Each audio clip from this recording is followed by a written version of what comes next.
금방 찬양 가사처럼 하나님이 우리를 엄청 사랑하시고 또 앞으로도 엄청 사랑하실 거라고 하는 분명한 믿음 가지는 우리 성도님들 되시기를 축복합니다.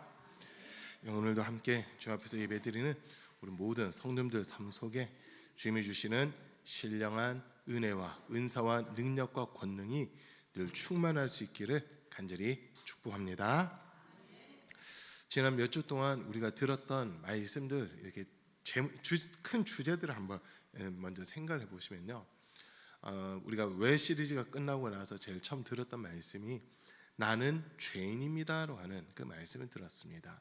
그리고 그 다음 주에는 내가 어디 있느냐라고 하면서 죄인을 부르시고 찾으시는 하나님의 마음, 하나님의 사랑에 대한 말씀을 들었고, 그 다음 주에는 이제 지난주에 우리가 예수님이 십자가에서 살찢고 몸짓고 흘리신 그 고난 당하신 것을 우리는 증언하겠다고 하면서 그 십자가의 도, 십자가의 말씀에 대한 것들을 우리가 지난주 말씀 들었습니다. 이것들이 이렇게 종합하다 보면 오늘 이제 11절 본문 말씀이 나오게 되는데요, 하나님의 사람이여 라고 하는 이 주제가 나옵니다. 개역 개정판에서는 너 하나님의 사람이여 라고 이렇게 되어 있고, 우리 세번역에서는 하나님의 사람이여 라고 하는 이런 표현이 되어 있습니다. 우리가 뭔가 잘해서 하나님의 사람이 된 것이 아니라 우리는 하나님 앞에서 죄인이지만 하나님께서 우리를 부르고 계시고 우리의 죄를 예수님이 담당하시고 십자가에서 죽임 당하심으로써 그 피의 공로, 피값으로 말미암아 우리가 하나님의 사람이 되었다라고 하는 겁니다.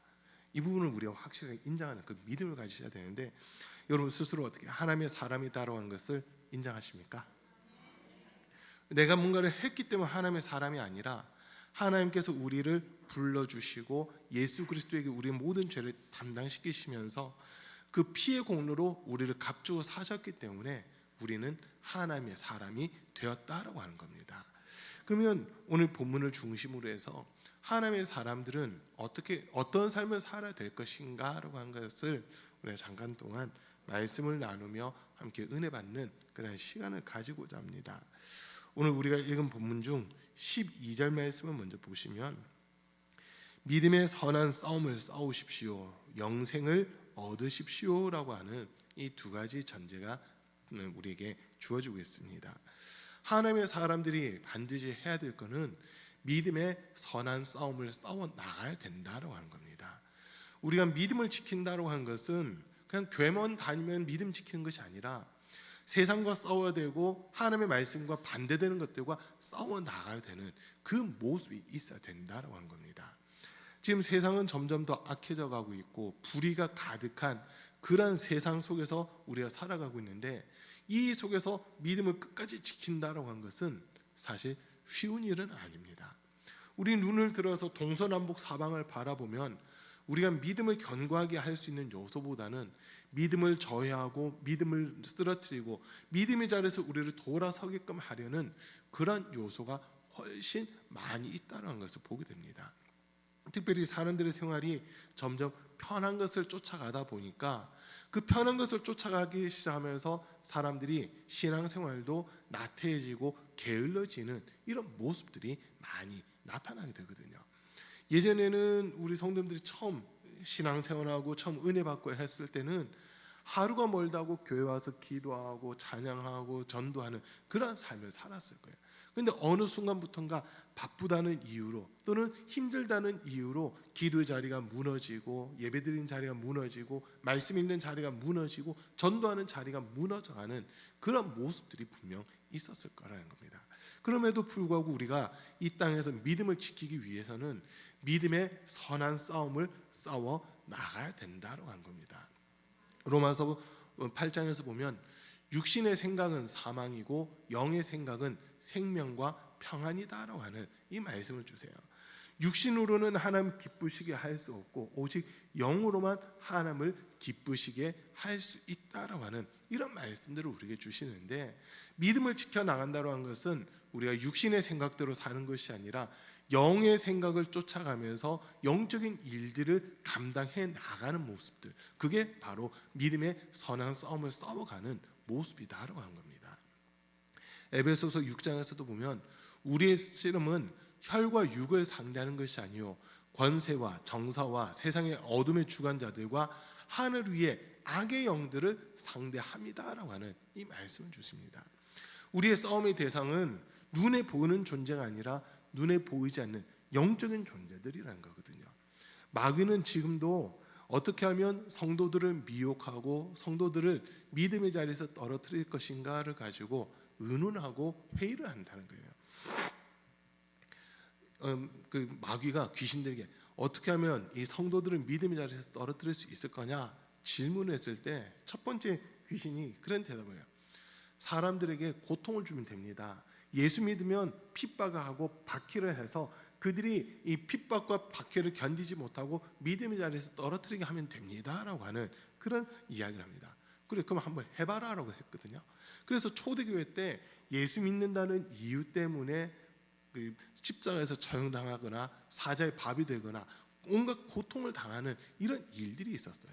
그런데 신기한 거는 그렇게 성도들이 고통을 받고 핍박을 받고 박해를 받으면 받을수록 교회가 더욱더 일어서고 구원받는 사람들이 날마다 더해지는 그런 일들이 일어나더라는 거거든요. 그러다 보니까 첫 번째 그 마귀의 계계는 실패를 하게 됩니다. 그리고 두 번째는 그러면 거짓된 가르침들을 전해서 성도들이 거짓된 가르침을 따라가다 보면 믿음의 자리에서 결국 떨어지게 될 텐데 그 거짓된 가르침을 한번 전해보겠습니다라고 하는 그런 이야기들을 또 하게 돼요. 그러니까 그러면 그대로 한번 또 해봐라라고 해서 온갖 거짓으로 사람들을 속여나가기 시작합니다. 처음엔 그게 먹혔어요. 처음엔 먹혔는데 시간이 지날수록 1517년 마틴 루터가 종교개혁을 하면서 했던 아주 중요한 일이 한 가지 있습니다. 그게 뭐냐면 성경을 번역하는 거였거든요. 그 전까지 소위 중세라고 하는 그 시대에는 사람들이 성경을 읽을 수가 없었어요.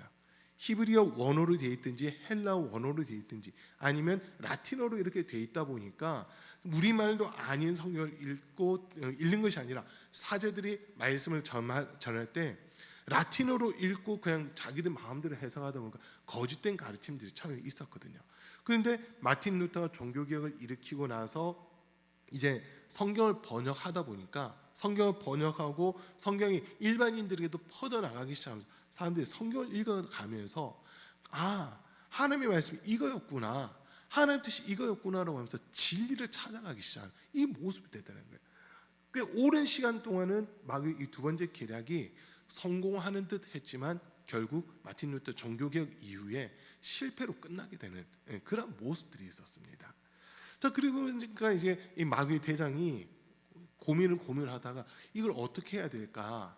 어떻게 하면 성도들을 믿음의 자리에서 떨어뜨릴 수 있을까라고 하면서 고민을 했을 때 마지막 귀신이 이런 대답을 합니다.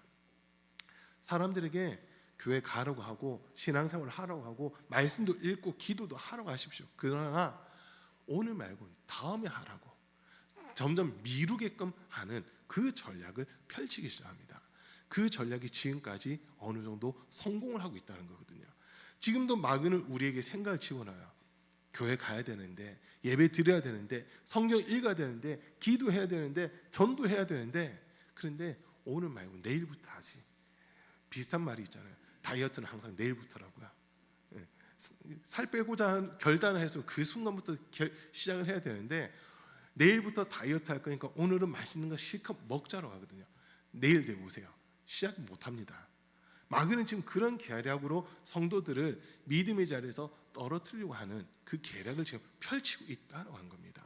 지금도 우리의 생각 속에 분명 우리가 예수님을 더 깊이 알아가고 주님의 사랑을 더 알아가야 된다는 그 마음은 다 가지고 있어요.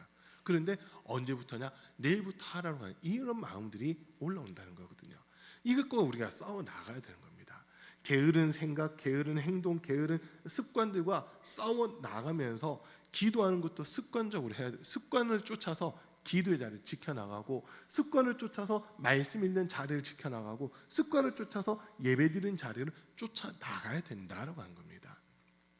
다니엘서에 보면 다니엘은 그 다리오 왕 때 왕의 어인이 지킨 것을 알고도 그러니까 딱 며칠 동안만 해가지고 왕이 아닌 다른 신에게 기도를 하거나 다른 신에게 뭔가를 구하는 사람이 있으면 사자굴에 집어넣겠다라고 하는 그런 조서를 다리오 왕 때 쓰게 돼요.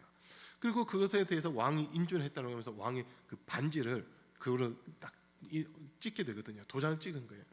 그런데 다니엘은 뭐라고 돼 있냐면, 다니엘은 왕의 그 어인의 조서에 어인이 찍힌 것을 알고도 습관을 쫓아 하루 3번씩 예루살렘을 향하여 열린 창으로 하나님께 기도했다라고 그렇게 되어 있습니다. 기도의 자리를 지켜나가는 것은 습관을 쫓아서 해야 된다고 하는 겁니다. 습관을 쫓아야 돼요. 여러분, 성경 읽는 것도요, 내가 습관이 들 때까지는 해야 된다는 거거든요.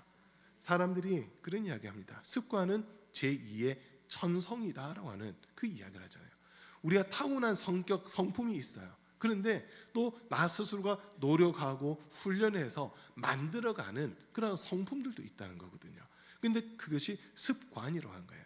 내가 기도가 되든 안 되든 기도 정해진 시간에 기도 자리에 나와서 기도하려고 몸부림치다 보면 그 하기 싫은 마음을 이겨나가는 그런 모습들이 생기는 겁니다. 그리고 성경 읽는 것도요, 습관을 쫓아서 성경을 읽어야 되더라고요. 어느 날 잡고 성경 읽어야지 보세요. 평상시 읽는 게 습관이 안 돼 있으면 날 잡고 읽으려고 해도 이게 안 읽어집니다. 그러나 하루 3장이 됐든 10장이 됐든 하루에 정한 분량을 내가 꾸준히 읽어 나갈 때 그 말씀이 내 속에서 살아 역사하기 시작하고 일을 하기 시작하는 이런 모습들이 나타난다는 거거든요. 그래서 이런 것들이 우리가 작은 습관이지만 하나하나가 내 믿음을 지키기 위한 영적 싸움을 이어가고 있는 그런 모습이다라고 하는 겁니다. 우리는 무엇과 싸워야 되느냐? 내 믿음을 지키기 위해서 싸워야 되는 겁니다. 지금 정치권에서는 한쪽에서는 차별금지법을 통과시켜야 된다고 하는 그런 이야기들이 계속 나오고 있어요. 이 이야기가 언제부터 나왔냐면 2000년쯤부터 나왔습니다. 우리나라도 차별금지법을 통과시켜야 된다라고 하는데 그 중심을 이렇게 보세요. 차별금지법의 표면적인 거는 인종이라든지 언어, 그동안 살아온 문화, 환경에 따라서 차별받아서 안 된다는 게 이렇게 기록되어 있어요. 선천적인 것은 우리가 바꿀 수 없잖아요. 피부 색깔 선천적인 거거든요. 그리고 민족, 이건 선천적인 거잖아요. 이런 것들은 우리가 바꿀 수 없어요. 그런데 그 속에 독소 조항들이 지금 몇 가지가 들어가 있습니다. 성 정체성이라든지 성적 지향이라든지 하는 소위 동성애라고 하는 것도 차별 금지하지 말라는 게 첫 번째 독소 조항이고요. 두 번째는 종교에 대해서 기독교만 구원이 있다고 가르치지 말라는 거예요. 타 종교도 인정하라는 거예요. 그렇게 되면 만약에 타 종교뿐만 아니라 예수 그리스도에게만 구원이 있다고 한 것이 차별이라고 얘기를 한다면 이단 사이비들을 가리켜서 이단이라고 이야기하면 안 된다는 요 부분들이 생겨요. 자, 그리고 정치적인 성향도 있잖아요. 어떤 사람은 진보일 수도 있고 어떤 사람은 보수일 수도 있고 좌냐 우냐 막 이렇게 우리는 많이 따지는데 좌가 됐든 우가 됐든 대한민국이라고 하는 나라를 세워 나가는 그 합력해서 이렇게 나라를 세워 나가야 되는데 자기랑 의견이 조금만 다르면 무조건 적으로 간주하는 이런 부분들이 있거든요. 그러다 보니까 정치적인 성향 때문에도 차별을 한다는 거예요. 근데 그 차별금지법을 지금 끝까지 발효하려고 하는 그런 정당이 있어요. 그런 정당 여러분 미시면 안 돼요. 그 정당 밀면 안 됩니다. 특별히 동성애는 성경에서 동성애는 죄라고 명확하게 이야기를 하고 있고, 그리고 이 동성애는 가증한 것이기 때문에 동성애를 하는 사람들은 반드시 죽이라고 하는 그 말씀까지 되어 있습니다. 로마서 1장 28절에서는 이 동성애를 하는 사람들을 가리켜서 왜 그런 일들을 하느냐 했을 때 마음에 하나님들을 싫어함으로 하나님께서 그들을 그 상심한 채로 내버려 두셨다라고 하는 그 말씀을 주시는 거거든요. 그러니까 이들이 죄를 범하려고 하는 이유는, 제일 중요한 이유는 그 마음속에 하나님들을 싫어한다는 거예요. 하나님 법을 싫어하다 보니까 세상의 법을 만들어가면서도 믿음의 자리에서 우리를 떨어뜨리기 위한 법들이 지금 계속 상정되고 있는 이런 모습들을 우리가 보는 겁니다. 이때 우리 사랑하는 성도님들이 해야 될 게 있어요. 깨어 기도하는 겁니다. 기도하면서 주님의 도움을 구하고 주의 은혜를 구하는 이 모습들이 있어야 우리의 믿음을 지켜갈 수 있다는 거거든요. 과거에는 아주 뭔가 하나의 행동이 아주 심각한 죄였다면 지금은 그것이 죄로 여겨지지 않는 것들이 많이 있습니다. 제가 중고등학교 시절만 하더라도요, 당구장 하면 이제 불량한 학생들이 가는 곳, 이런 이미지가 상당히 컸어요. 불량한 사람들이 가고 불량한 학생들이 가는 곳. 그리고 그런데 지금은 당구라고 하는 것이 건전 스포츠로 자리매김하면서 올림픽에서도 거의 정식 종목으로 채택되고 있는 이런 모습들까지 나타나고 있잖아요. 그러니까 이게 하나의 경기라 하더라도 그 당시에는 문화적인 모습이 당구장 간다고 하면 저 좀 불량한 학생인데 이런 이미지였다면, 지금은 당구장 가는 것에 대해서 그것이 잘못됐다, 불량하다라고 이야기하는 것이 없는 그런 시대 속에서 살아가고 있거든요. 근데 이 동성애라고 하는 것도 마찬가지라는 거예요. 지금 분명 저와 여러분들은 동성애가 잘못된 거다, 나쁜 거다, 악한 거다라고 하는 것을 우리는 인식하고 있어요. 그러나 이게 지금 우리나라 건강보험을 책정한 데서 동성 간에, 그러니까 동성애를 하는 사람들을 가족을 인정해주는, 즉 그 피부양권에 대해서 인정해주는 그게 통과가 돼버렸잖아요. 그거는 단순히 그냥 동거인들만 인정해준다 이게 아니라 동성애하는 사람들을 합법적으로 인정해주겠다는 거예요. 의료보험을 다 해주겠다는 거예요. 근데 그게 지금 상당한 문제가 되고 있습니다. 정상적인 가정이 아니라 지금 미국이라든지 캐나다에서는 교과서에 가족의 형태라고 해서 나오는 내용들이 있어요. 가족의 형태, 일반적인 가정의 형태는 아버지와 어머니가 있고 밑에 자녀들이 있는 이 모습이잖아요. 그런데 이 동성애 법이 통과된 나라들, 차별금지법이 통과된 나라들은 아버지가 있고 자녀가 있는 가정, 또는 어머니가 있고 자녀가 있는 가정, 그것도 같은 가정이다라고 이렇게 가르치고 있다는 거예요. 이거는 가정을 무너뜨리는 것이 가정을 세워가는 게 절대 아니거든요. 그래서 지금 세상은 점점 하나님 말씀에서 벗어나고 죄와 악이 가득한 그런 시대가 되고 있습니다. 이때 우리가 깨어있지 않으면 우리도 그 세상의 문화와 풍조에 휩쓸릴 수밖에 없는 그런 모습이다라는 거거든요. 그렇기 때문에 우리에게 오늘 하신 말씀이 믿음의 선한 싸움을 싸우라고 하는 이 이야기를 하고 있습니다. 그리고 두 번째로 주신 말씀이 영생을 얻으라는 거거든요. 우리가 교회 다니고 신앙생활하는 제일 큰 이유와 목적은 바로 영생 때문입니다. 영생 때문이에요.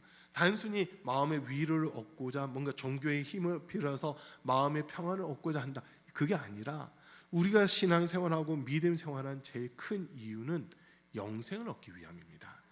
베드로전서 1장 8절에서 보면 믿음의 결국은 영혼의 구원을 받음이다라고 이렇게 우리에게 일러주고 있습니다.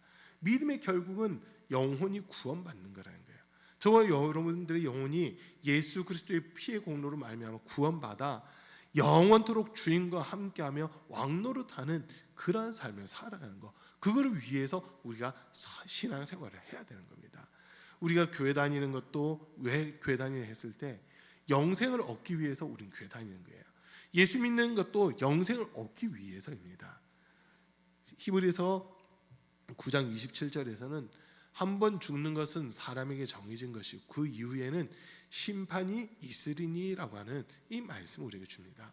한 번 죽는 건 사람에게 정해졌어요. 그 이후에 심판이 있는데 그 심판은 천국이냐 지옥이냐, 영생이냐 영벌이냐, 하나님과 함께냐 하나님에서 떨어지는 거냐, 요 차이라는 거거든요. 그러면 그때 우리가 선택할 수 있는 거, 우리에게 만약 선택권이 주어진다면, 선택을 해야 된다면 우리 영생을 선택해야 되고 천국을 선택해야 되고 하나님의 품을 선택을 해야 되는 겁니다. 아멘. 분명 우리가 이 땅에서 믿음을 잘 지켜나가고 끝까지 믿음을 이어갈 때 영생이라는 선물을 우리에게 주시는 거거든요.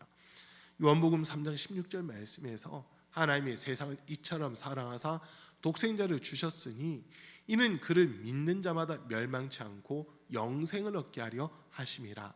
하나님이 그 아들을 세상에 보내신 것은 세상을 심판하려 하심이 아니요 그로 말미암아 세상이 구원을 받게 하려 하심이다라고 우리에게 일러주겠습니다. 온 인류를 구원하기 위해 하나님은 예수 그리스도를 이 땅에 보내주셨다라고 한 겁니다. 단순히 내가 교회 다닌다, 교회에서 어떤 일들을 맡아서 감당하고 있다, 어떤 직분을 맡았다가 아니라 그 모든 것의 중심에 나는 예수님을 믿는 사람입니다. 예수님의 피로 값주고 산 하나님의 사람입니다라고 하는 자기 인식이 분명히 있어야 되는 겁니다. 이 믿음의 선한 싸움을 싸우고 영생을 취하는 방법이 11절 말씀에서 11절 중간부터 이렇게 보시면요, 의와 경건과 믿음과 사랑과 인내와 온유를 쫓으십시오라고 되어 있습니다. 이런 것들을 통해서 우리가 믿음의 선한 싸움도 싸우고 영생도 얻을 수 있는 그 길이 열리게 된다라고 하는 이 이야기를 우리에게 하고 있습니다. 자, 그리고 이제 하나님의 사람으로서 또 준비해야 될 것이 한 가지 있는데, 그거는 예수님이 이 땅에 다시 오실 그날을 예배하고 준비를 하는 그러한 삶을 살아야 된다라고 한 겁니다. 오늘 우리가 읽은 본문 15절 말씀인데요, 14절 15절 두 절 말씀 볼게요. 14절 15절 말씀에 보면, 그대는 우리 주 예수 그리스도께서 나타나실 때까지 그 계명을 지켜서 흠도 없고 책망받을 것도 없는 사람이 되십시오. 정한 때가 오면 하나님께서 주님의 나타나심을 보여주실 것입니다. 하나님은 찬양받으실 분이시오, 오직 한 분이신 통치자이시오, 만왕의 왕이시오, 만주의 주이십니다 라고 이렇게 우리에게 말씀 줍니다. 지금 모든 성경은 이제 예수 그리스도를 중심으로 하고 있잖아요. 구약의 성경은 이 땅에 오실 예수님을 미리 예언하는 거예요. 그래서 보니까 구약을 보면서는 예수님이 이 땅에 와서 어떤 일들을 하실 건지, 어떻게 죽임을 당하고 어떻게 부활하실 건지를 미리 이렇게 예언을 통해서 보여주는 겁니다. 그리고 구약의 위대한 신앙의 인물들을 통해서 예수님의 모습이 이런 모습으로 나타날 수 있겠구나라는 하는 것을 우리에게 보여주는 게 구약의 말씀이에요.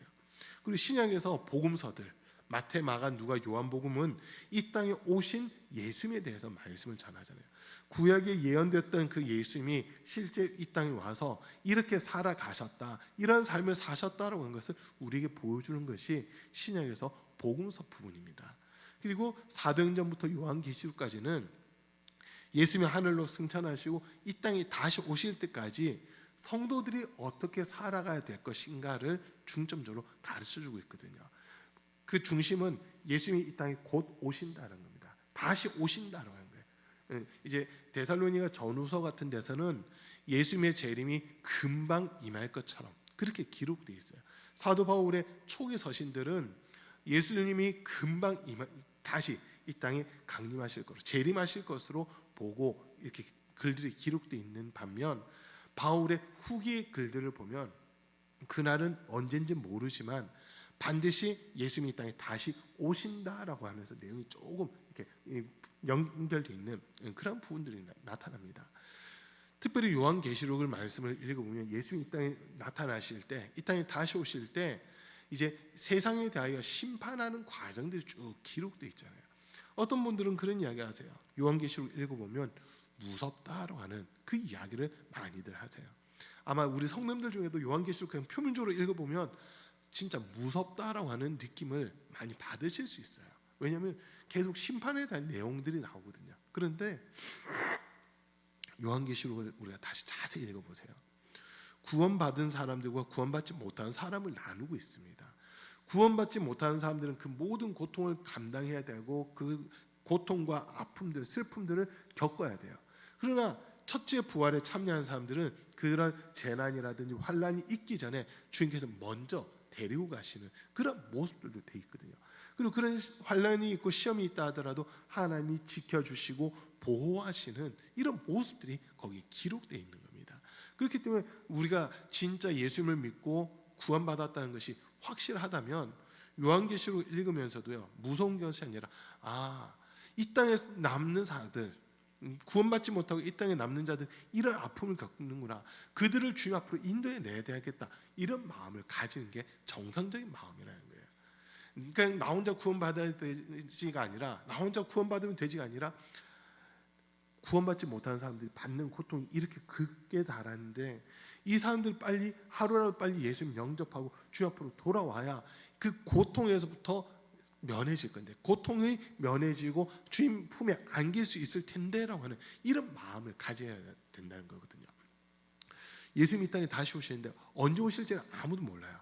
그 날과 그때는 오직 하나님만 아시고 이 땅에 사는 사람들은 그것을 알지 못한다라고, 천사도 알지 못하고 아들도 알지 못한다라고 예수님이 말씀하시잖아요. 이거는 이제 유대인들의 그 결혼 풍습과도 연결이 되어 있습니다. 이 결혼 풍습을 보면 신랑의 부모님과 신부의 부모님이 서로 만나서 우리 자녀들끼리 서로 결혼시킵시다 하고 정혼을 해요. 그러고 나면 그때부터 신랑의 집에서는 신부를 맞이할 준비를 하게 되거든요. 신부를 맞이할 준비를 하게 되는데 방도 따로 준비를 하고 살림살이들도 준비를 합니다. 그리고 신부는 이제 이 집으로 들어가서 어떻게 보면 그 집의 가풍이라든지 집안의 풍습들을 하나 익히는 그런 시간들을 가지는 겁니다. 그래서 결혼할 날짜는 누가 정하느냐 했을 때 신랑의 아버지가 정하는 거예요. 통보해 주는 게 아니라 미리 알려주는 것이 아니라 보고 신랑도 지금 신부를 맞이할 준비가 돼 있고 집안에서도 신부가 들어와서 살 그 방이 제대로 마련되고 가전들 이제 신혼 부부가 살 수 있는 그 집안의 물건들이 다 갖춰졌다라고 신랑의 아버지가 판단을 하면 자 이제 때가 됐다 가서 신부를 데리고 와라라고 하면서 그냥 사람들을 보내는 거예요. 그러면 마태복음 25장에서 보면 열처녀의 비유가 지금 요 내용인데 신랑이 언제 올지 모르기 때문에 신부라든지 신부의 들러리 서는 친구들은 그 신랑이 오늘 올 수도 있으니까 항상 예배하고 준비하고 있어야 되는 겁니다. 가장 아름다운 모습으로 신랑을 맞이하기 위해서 자기 스스로 계속 자기를 단장시키고 또 등불에 기름을 준비하는 이런 모습들이 있어야 된다는 거거든요. 지금 이거는 우리에게 주신 말씀이에요. 저와 여러분들 예수님이 오늘 밤 오실 수도 있고요. 1년 후에 오실 수도 있고 10년 후에 오실 수도 있고 아니면 이 자리에 계신 저와 여러분들이 육신의 생명이 다 끝난 다음에 예수님 오실 수도 있어요. 언제 오실지는 아무도 알지 못하지만 틀림없는 것은 하루가 지나는 만큼 예수님 오실 날에 우리가 그만큼 더 가까이 가고 있다라고 하는 겁니다. 이거 인정되세요? 예수님 오실 날은 점점 가까이 오고 있는 것만큼은 틀림없는 사실입니다. 옛날에 많이 불렀던 찬양 중에 저 높은 우주에 천국을 만들고 주 믿는 자들 오라네 주 언제 오실지 아무도 모르나 날마다 점점 가까워오죠. 그 찬양 아세요? 19, 8, 7, 6, 5, 6, 4 구원받기 늦지 않아요. 셋둘 구름 타고 다시 오실 날 날마다 점점 가까워오죠. 옛날에 이 찬양 많이 불렀잖아요. 김용문 사 안 부르셨어요? 어릴 때 전 이 찬양 많이 불렀는데 예수님 오실 날이 점점 가까이 오고 있다고 하는 그 찬양이거든요. 이 찬양 가사대로 예수님이 이 땅에 나타나실 때 정말 믿음을 지킨 사람들, 믿음의 선한 싸움을 싸우고 영생을 얻기 위해서 몸부림친 사람들은 데살로니가전서 4장에 있는 표현대로 호련히 그 몸이 변화가 되는 겁니다. 고린도전서 15장에서도 호련히 우리가 변화된다고 돼 있고 데살로니가전서 4장에서는 잠자던 자들이 일어선다고 돼 있잖아요. 주님의 천군의 하나님의 호련과 천사들의 나팔 소리가 울려 퍼질 때 구원받은 사람들을 동서남북 사방에서 다 불러 모으는데 그때 저와 여러분들이 주님이 우리를 기억하시고 우리의 이름을 불러주시고 우리가 공중에서 주님을 만날 수 있는 그 은혜가 있어야 된다라고 한 겁니다. 공중에서 주님을 만나는 거예요. 이 땅에서 주님 만나는 것이 아니라 공중에서 주님을 만나고 그때부터는 주님이 우리에게 왕의 권한을 주거든요. 왕권을 줘서 왕처럼 다스릴 수 있는 그 은혜를 우리에게 허락해 주신다라고 하는 겁니다. 구원받은 사람들만 누릴 수 있는 특권입니다. 우리는 그 날을 이렇게 이제 기다리는 거거든요. 저와 여러분들이 예수님 다시 오실 그 날들을 예비하고 준비하는 삶을 살아야 되는 겁니다. 제가 성경을 쭉 읽으면서 언제쯤 예수님이 다시 오실까 그게 계속 고민돼서 찾아봤어요. 몇 군데 막 찾아봤는데 몇 가지 조건들이 갖춰져야 되더라고요. 먼저는 땅 끝까지 복음이 전파돼야 되는 겁니다. 땅 끝까지 복음이 전파돼야 돼요. 그리고 두 번째는 이방인들 가운데 그 구원받는 사람의 충만한 수가 차야 돼요. 이건 로마서에 나오는 말씀입니다. 그리고 세 번째는 목배임 당한 사람들, 복음을 위해서 목배임 당한 사람들의 수가 차야 되는 겁니다. 요한계시록에 이렇게 기록되어 있는 말씀이고요. 그리고 또 마지막으로는 이스라엘 땅이 회복되면서 유대인들에게도 복음이 다시 전파되고 이들이 주님의 복음을 받아들이는 이 일들이 있어야 된다는 거거든요. 로마서 11장에서 나오는 내용인데, 그 로마서에 있는 내용을 쭉 보면은 하나님께서 이스라엘 백성들의 마음을 강팍하게 하셔가지고 완악하게 하시고 강팍하게 하셔서 복음이 이방인들에게로 전파되게끔 하시는 그 일을 하시잖아요. 그리고 이방인들에게 땅끝까지 복음이 전파되면서 이방인의 충만한 수, 구원받는 충만한 수가 차고 나면 하나님께서 그때서야 유대인들, 이스라엘 백성들에게 마음문을 열어서 그들도 예수의 복음을 받아들이게 한다고 하는 이런 내용들이 기록되어 있습니다. 그러니까 이 일들 결국 복음을 전파하고 전도하는 이 일을 우리가 감당해 나갈 때 그것 하나하나가 예수님을 맞이할 준비를 하게 된다라고 하는 그 이야기이기도 합니다. 저와 여러분들이 예수 그리스도의 피의 공로로 말미암아 하나님의 자녀가 되었다면 이 땅에서만 나는 하나님의 자녀다가 아니라 천국에서 주님과 함께할 수 있는 복된 삶이 되어야 되는 겁니다. 주님 다시 오신 그날 부끄럼 당하는 것이 아니라 착하고 충성된 종아, 너가 믿음의 선한 싸움을 싸우고 영생을 얻기 위하여 그동안 몸부림친 것을 내가 기억한다고 하면서 주님이 우리를 맞이해 주시는 그런 은혜가 있어야 된다고 하는 겁니다. 요한복음 14장에서 보면 너희는 마음에 근심하지 말고 하나님을 믿으니 또 나를 믿으라. 내 아버지 집에 가할 곳이 많도다. 그렇지 않으면 내가 너희에게 이미 일렀으리라. 내가 거처를 예비하러 아버지께로 올라간다. 거처가 다 마련되면 나 있는 곳에 너희를 영접하기 위하여 내가 다시 와서 너희도 나 있는 그곳에 있게 하겠다라고 하는 이 말씀을 예수님이 하시거든요. 우리 예수님이 지금까지 재림이 지연되고 있는 이유는 저와 여러분들이 들어가서 거할 그 거처를 마련하고 계시기 때문에 지금 예수님의 재림이 지연되고 있는 겁니다. 베드로전서 3장에서 보면 베드로후서 2장이죠. 베드로후서 2장 9절과 10절 말씀 한번 띄워 주시고요. 같이 읽겠습니다. 주께서 경건한 자는 시험에서 건지실 줄 아시고 불의한 자는 형벌 아래에 두어 심판 날까지 지키시며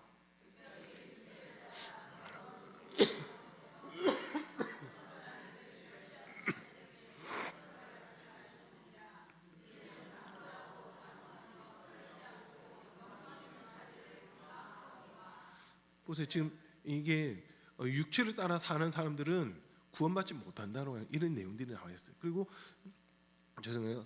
베드로후서 3장 9절 10절 다시 한번 보겠습니다. 베드로후서 3장 9절과 10절 말씀인데요. 같이 읽습니다. 주의 약속은 어떤 이들이 더디다고 생각하는 것 같이 더딘 것이 아니라 오직 주께서는 너희를 대하여 오래 참으사 아무도 멸망하지 아니하고 다 회개하기에 이르기를 원하시느니라. 그러나 주의 날이 도둑같이 오리니 그 날에는 하늘이 큰 소리로 떠나가고 물질이 뜨거운 불에 풀어지고 땅과 그 중에 있는 모든 일이 드러나리로다. 아멘. 보세요. 지금 어떤 사람이 생각할 때 주님 왜 늦게 오십니까? 왜 아직까지 안 오고 계십니까? 라고 생각하는 사람들도 있다는 거예요. 그런데 하나님의 마음은 이 땅에 사는 모든 사람들이 아무도 멸망받지 않고 다 회개하여 구원받게 이르기를 원하고 계시는 그 하나님 아버지의 뜻이 있다는 거거든요. 그래서 지금 주님은 한 사람이라도 더 구원하고자, 한 사람이라도 더 영생에 이르게 하고자 예수님의 재림을 지연시키고 있다고 하는 겁니다. 분명 예수님께서 복음서에서 말씀하시기를 한 세대가 지나기 전에 내가 다시 올 것이다라고 그 말씀하셨지만 그 한 세대가 벌써 2000년 가까운 시간이 지금 지나고 있다는 거거든요. 그런데 중요한 것은 하나님은 아무도 멸망받지 않고 다 회개하게 이르신다고 한 거.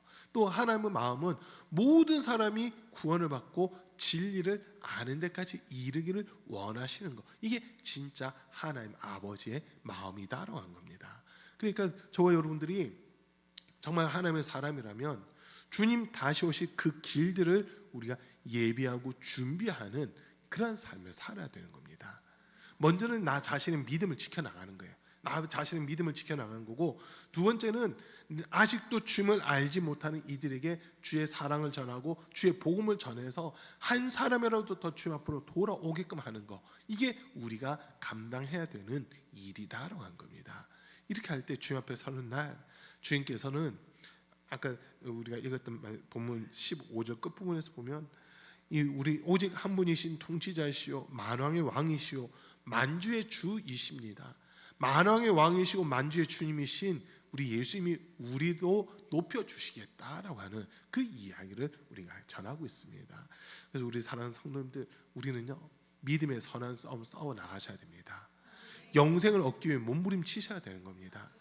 분명한 것은 예수님이 이 땅에 다시 오시는데 그 오실 날들은 우리가 주님 오시는 날 우리가 부끄럼 당하면 안 된다라고 하는 겁니다. 그래서 정말 기쁨으로 영광 가운데 주님을 맞이할 수 있는 우리 모든 성도들의 삶이 될 수 있기를 주님의 이름으로 간절히 축복합니다.